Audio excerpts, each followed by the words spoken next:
à ń bẹ gómìnà wa ó tilẹ̀ jẹ́ pé gbogbo project náà wọ́n ṣe káàkiri Kwara State ṣùgbọ́n à ń bẹ gómìnà wa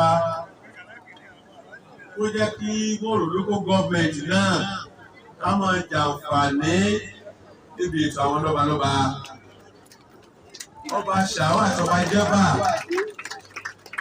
láti dí ìfún first class for long we have been denied.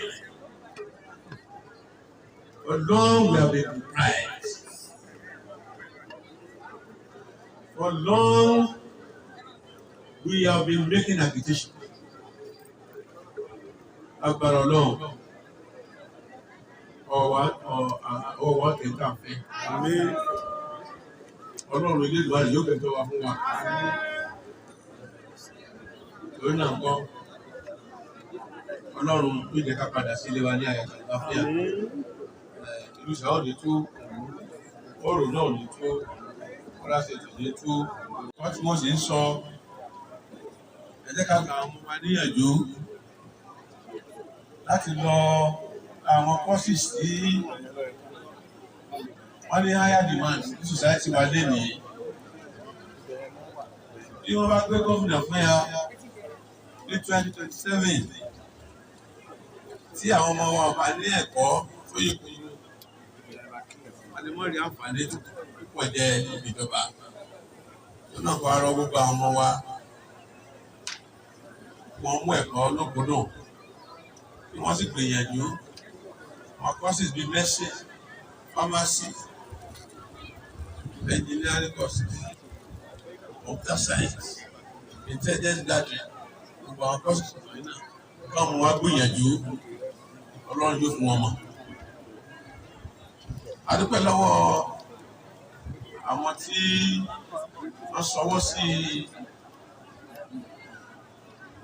ètò ààbò wa nígbà tí mo dé orí apẹ̀rẹ̀ ní last year ní nǹkan bíi November nígbà tí ètò ààbò láti fún mẹ́yẹ. A dúpẹ́ lọ́wọ́ yín, a dúpẹ́ lọ́wọ́ àwọn tí wọ́n ń gbé 10 million naira kalẹ̀ láti jẹ́ kí ilé àwọn wa kó tẹ̀síwájú.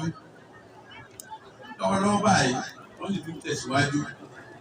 Ọlọ́run ilé ìgbà tó mọ̀ fún àkókò wọn. Ó rọ gómìnà wa, àmbẹ̀ gómìnà wa àtẹ̀yìntẹ̀ wà níjọba. Tí gómìnà bá lè ràn wá lọ́wọ́, tí wọ́n bá wa ṣe ọ̀nà mìíràn láti Yélú tó lọ já Mọ́sánkọ́rẹ́, tó lọ já Àjíà, tó lọ já Àmàdí,